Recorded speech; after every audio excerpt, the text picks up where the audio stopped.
Welcome to WrestleMania. Ooh, yeah! My client, Brock Lesnar, conquered the street. I am the best in the world. I just had an out-of-body experience. An era that's rated R. You will never be the same again. The spirit of Ultimate Warrior will run forever.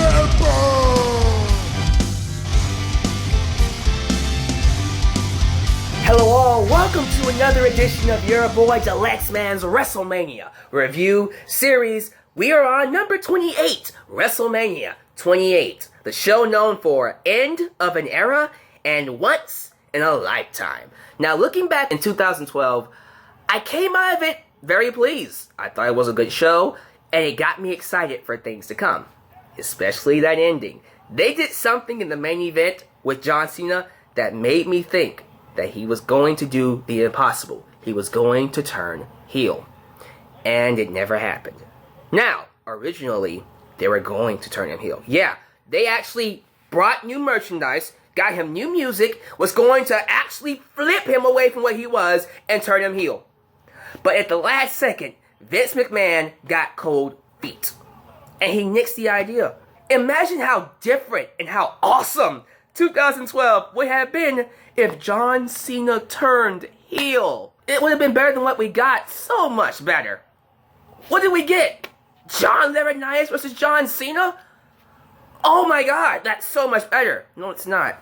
We even got Brock Lesnar and Cena beat Brock Lesnar. Good God, why couldn't Cena lose to Lesnar and that lead into a heel turn? Regardless of what didn't happen, I still liked WrestleMania 28. It's a solid show overall. But because of some things I thought were going to happen but never did, it does drop a little bit. Not too much though, because there are a lot of good things about this show. They have a great stage, a great setup for WrestleMania. Sun Life Stadium, Miami, Florida. I love it. Love that tropical feel. It felt like WrestleMania. It felt like a big event. It felt like the grandest stage of them all. It created that spectacle that we've known WrestleMania to have. And the best stages do that. I still feel like WrestleMania 24 is the best one, personally. However, amazing set. And hopefully WrestleMania 33 gets another amazing set. In 2012, we saw the rise of a lot of wrestlers. Daniel Bryan, AJ Lee, Dolph Ziggler, Cody Rhodes, Mark Henry in the Hall of Pain, and of all people, Zack Ryder. That's right. At one point, Zack Ryder was the most popular wrestler in the world. Here's the crazy part. He became popular not because of TV time, but because of his YouTube show. His YouTube show, what was it called? Z True Long Island Story. Yeah, there you go. Fans were so sick, so tired of the same people, Cena, Randy Orton, Triple H, all of them getting the exact same opportunities that they hooked on and latched on to anybody. Oh my god, Ziggler, CM Punk, AJ Lee, Daniel Bryan, Zack Ryder, Mark Henry, anybody. We just wanted someone new. We were sick of the same people. We were even sick of Sheamus. They were so tired of the same people getting the same opportunities. So, anytime these new folk came up, they were all over it. Unfortunately for Zack Ryder, his popularity doesn't last long. It dies a horrible death. They did the storyline with John Cena, who was rising above hate. That freaking t-shirt. I'm pretty sure some of you have that. But in this storyline, Zack Ryder was involved with Eve Torres. Kane beat up Zack Ryder, put him in a wheelchair. Cena took his girlfriend, and then Zack Ryder became a plot device to build to Kane and Cena in an ambulance match. So stupid. Why would you book someone like that? Why would you kill this guy's career? He didn't do anything to anybody. He was helping you out, and you killed his career because he got over without your permission. That's just WWE. If you get over without their permission, they don't like you. Look at CM Punk. That's a shame. They screwed him up so badly that he became a joke. A lot of these young wrestlers got screwed up in 2012. It is what it is. That's just WWE's forte. We get someone cool, and they screw them up. Hey, at least Brock Lesnar came back, right? Now, that was an awesome return. I loved seeing Brock Lesnar come back and beat up John Cena. That was cool. But, 2012 is not one of my favorite years for WWE. But the show was solid. 4 hours. It took place on April 1st, 2012 in Sun Life Stadium, Miami, Florida. Attendance, once again, big crowd. 78,363. Around this time, WrestleMania is just selling based off of its name, WrestleMania. The show can be absolutely terrible, but still have a big crowd apparently. Commentary, Michael Cole, Jerry the King Lawler, and the last performance from Jim Ross on commentary. The last time we saw him. Because he does get fired. Ring announcer, Justin Roberts and Lillian Garcia. Interviewer is Matt Striker. That's right, Matt Striker is no longer on commentary because he did something stupid at Royal Rumble 2011. I'm marking out, man! Bye. They took him off of that quickly. Poor guy. Lillian Garcia sings America the Beautiful. Let's talk about this opening match. World Heavyweight Championship. Daniel Bryan with AJ Lee, the champion, takes on the Royal Rumble winner, Sheamus. And Sheamus beats him in 18 seconds. I remember being furious when this happened. These two men, first off, got booted off of WrestleMania last year. Now here they are, opening the show. Bryan kisses AJ, turns around, eats a bro kick, and that's it. I was pissed. The crowd was pissed. Why would you do that to Daniel Bryan? Why would you do that to anybody? You gave Bryan a pretty lengthy heel run with that championship, and this is how you have him lose it? Who does this help? It doesn't help anybody. What the hell? But, in hindsight, believe it or not, this was the best thing that happened to Daniel Bryan. And that's why I've grown to not hate it as much and honestly appreciate it. It launched him. It launched him into that stratosphere of being one of the most popular wrestlers. The very next night, the crowd was so pissed off. The crowd was so angry at how they treated a guy like Daniel Bryan, who was a heel, but he was a great talent. He was great at what he did. They hijacked Raw. Nothing but yes chants throughout the entire show. It made WWE open their eyes and go, okay, maybe he's not as bad as we thought he was. And no, he wasn't. From that point forward, Bryan would end up becoming one of the most popular wrestlers in the WWE, period. And next year, he reaches all-time levels of popularity. Good stuff. And you know what? I'll say this. It does make sense for the match to end this way. I would not have said that back in 2012. I can say it now because of what happens with Bryan in the future. But back then, Bryan did have a lot of lucky victories with that championship. And Sheamus was being pushed very strong. That bro kick was a match ender. The way it ended, I can't really say buried Bryan either, so yeah, I'm not too mad about this. No grade. It's what it is. It's an angle. Their match at Extreme Rules, freaking fantastic. I might even say a classic. I have to go back and watch that. Kane versus Randy Orton. Why were they feuding? Really, why were these guys feuding? Whatever. Average match. Very forgettable. I forgot it even happened. I like seeing Kane get a clean victory at WrestleMania at least. But I didn't like seeing him ruin Zack Ryder's career. So that was stupid. What wasn't stupid though was his run with Daniel Bryan and Team Hell No. That was great. WWE Intercontinental Championship. Cody Rhodes versus Big Show. This was stupid. Why would you have Big Show beat Cody Rhodes? Cody Rhodes was having a great run with that championship. He was making the Intercontinental Championship feel important. And not too long before this, we did Booker T and Cody Rhodes. That's a match I would have loved to have seen at WrestleMania. But instead, we got Big Show and Cody Rhodes. And Big Show gets the championship because they wanted to make up for all the stupid moments he got at WrestleMania. It was a cup of coffee victory to let Big Show know, look, man, we know we screwed up with you, but this is our way of paying you back. I mean, he doesn't hold it for long. He loses it right back to Cody Rhodes at the next pay-per-view. Such a BS title victory. And it hurt Cody Rhodes. It hurt him. Again, it's like we have all these great talent coming up, but WWE doesn't know what to do with them.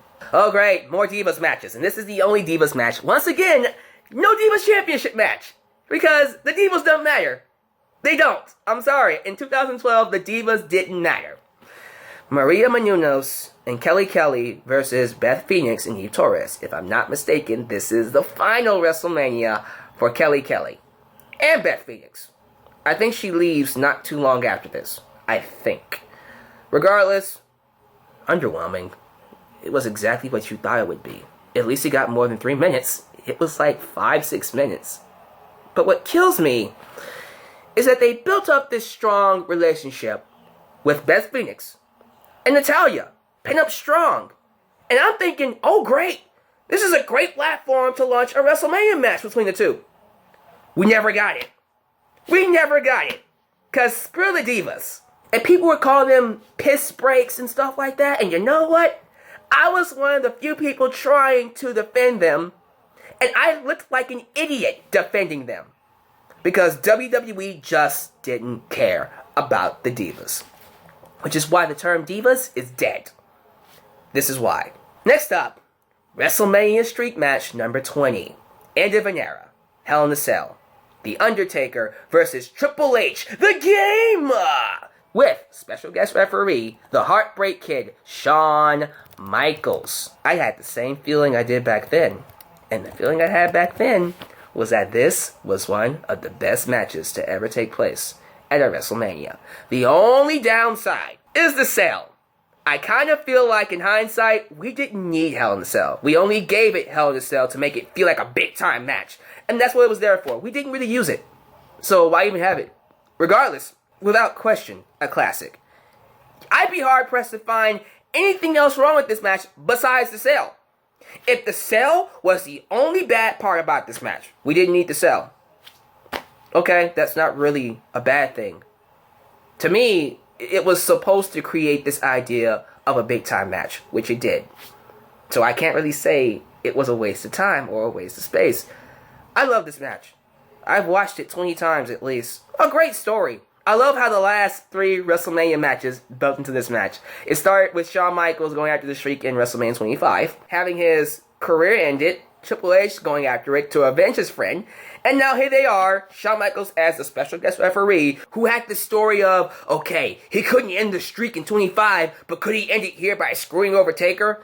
And Triple H got really close to beating Taker the previous year, because Taker couldn't walk out on his own 2 feet, and he was so desperate to get revenge on Triple H that he cut his hair. So a lot of good things, a lot of good hype going into this match. And they delivered.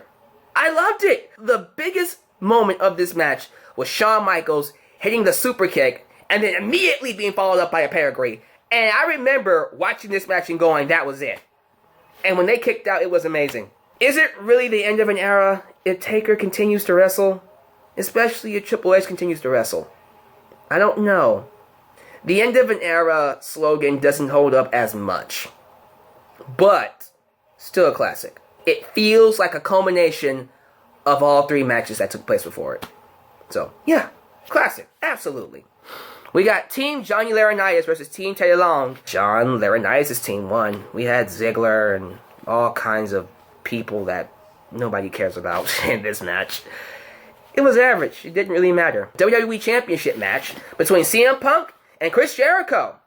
Now, this match had great hype, great promos, great heel work from Chris Jericho mocking CM Punk's family for doing drugs. I even liked the added stipulation of CM Punk losing his title if he loses by DQ.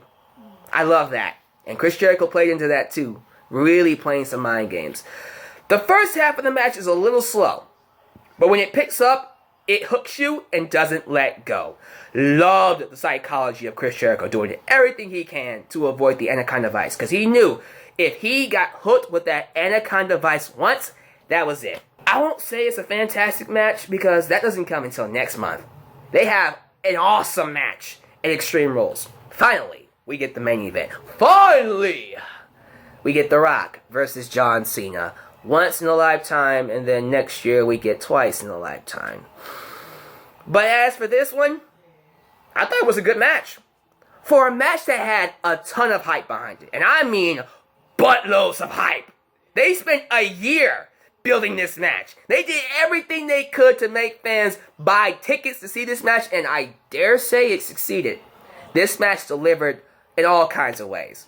I wasn't a fan of some of the spots, like Cena doing the bear hug. That was weird. There was some good storytelling going on. I liked seeing Cena get more heelish as time went by. And then it led to that really cool finish of Cena trying to do the people's elbow. And then it backfires into a rock bottom. And Cena loses. He lost clean to The Rock at the end of WrestleMania. We see John Cena all mad and disappointed on the stage, looking like he's getting ready to cry. And I'm thinking to myself, oh my god, he's going to turn heel. He's going to turn heel. He's going to turn heel. And it never happened. What the... Dang it, man.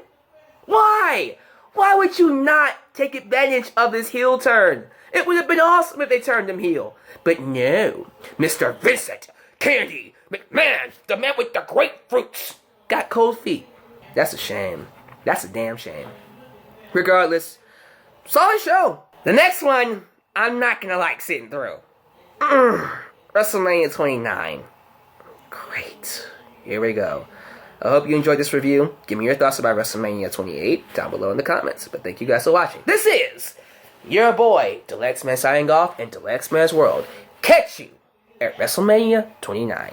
Peace.